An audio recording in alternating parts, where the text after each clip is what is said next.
Hey everyone, just a quick video to show you some updates I've had to the shop, one of them being my brand new SawStop Professional 3 horsepower.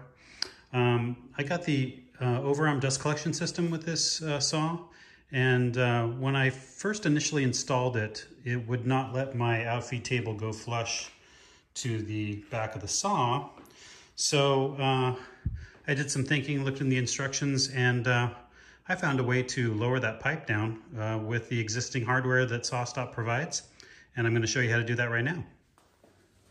So this is the standard mounting configuration recommended by SawStop when you get the overarm dust collection for your professional saw. These bracket pieces screw from either the top or the bottom with an Allen key and hold this to the back rail.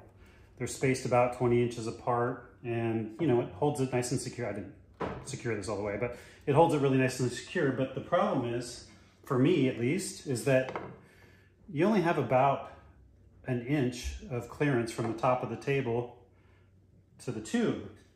And so my outfeed table's about 1.5 inches, almost 2 inches thick, and it wouldn't allow me, especially with these bumps here, to get it all the way flush with the back rail and the table. So SawStop actually provides these L brackets that allow you to mount the contractor version. I figured out that I could actually take these and mount them in an alternate way to lower this tube down. Let me show you what that looks like. So I want to mount these L brackets, and I want to have them facing down to secure the other brackets on the tube, so it lowers the entire assembly down. So what I did is I'm using existing hardware, these L brackets and the nuts and the bolts and lock washers. I'm actually going to mount it on the underside, and the only thing you have to do is actually tap a hole, and I did a little countersunk bit there so the bolt fits correctly, kind of semi-flush. And so you just mount these on, and then we'll attach the hose.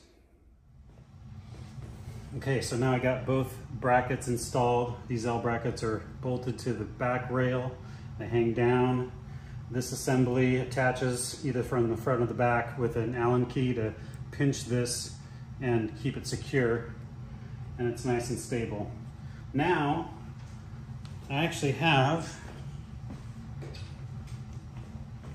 the full use of the back rail, which is about 2¼ inches of thickness that I can put my outfeed table up against and have it totally flush. So if you have a thicker outfeed table, torsion box, something like that, you can use this to gain a little more access to get that table nice and flush with your saw, okay? All right, thanks everybody. Have a good day.